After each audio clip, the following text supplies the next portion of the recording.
Hello, wonderful story lovers, and welcome back to our channel.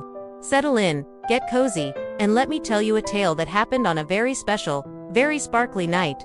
Deep in a forest, where the rivers hummed and the trees whispered ancient secrets, lived a giant frog named Ferdinand. Ferdinand wasn't like other frogs. He was as big as a boulder and as clumsy as a newborn giraffe on roller skates, but he had a heart full of giggles and a jump that could rival a rocket. One evening, the forest was bathed in the silvery glow of a perfect, round moon.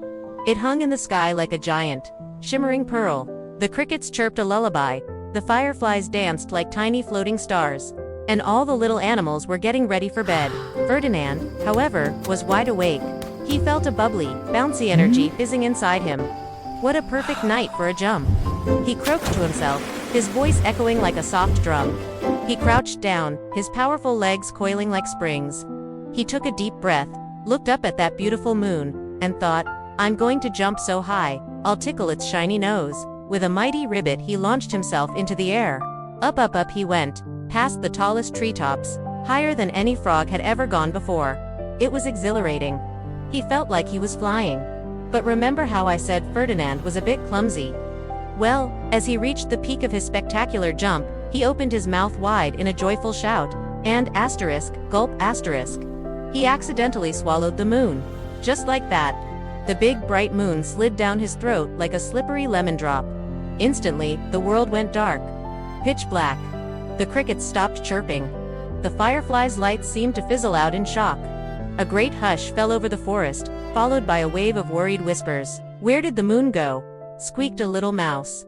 "I can't see my own paws," whimpered a baby badger. Panic began to spread. Without the moon, the forest was a scary, confusing place. Meanwhile, Ferdinand landed back on the ground with a soft thump asterisk. His tummy felt strange. It was warm and glowing, and every time he breathed, a soft silvery light pulsed from his belly. He could hear the frightened cries of his friends, and a heavy feeling sank into his heart. It was guilt. He hadn't meant to eat the moon. It was a giant, clumsy, cosmic mistake. Tears welled up in his big, googly eyes. He wanted to hide, to pretend it wasn't him. But he knew that wasn't right. Taking a shaky breath, he called out, "Everyone! It was me. I accidentally swallowed the moon." A gasp went through the forest. But then, a little squirrel, braver than the rest, lit a tiny moss lantern and came closer. "You did?" she asked, her voice trembling but kind. Ferdinand nodded miserably. And just then, a huge hiccup escaped him. Hic. A little crescent of moonlight shot out of his mouth before being sucked back in. The animals blinked. A few of them even giggled. Ferdinand hiccuped again. Hic. This time, a half-moon popped out. The sight was so silly, this giant, glowing, hiccuping frog, that a few more giggles turned into full-on laughter. Seeing his friends laugh, not in a mean way, but in a kind, understanding way, made Ferdinand feel a little better. He realized how ridiculous he must look.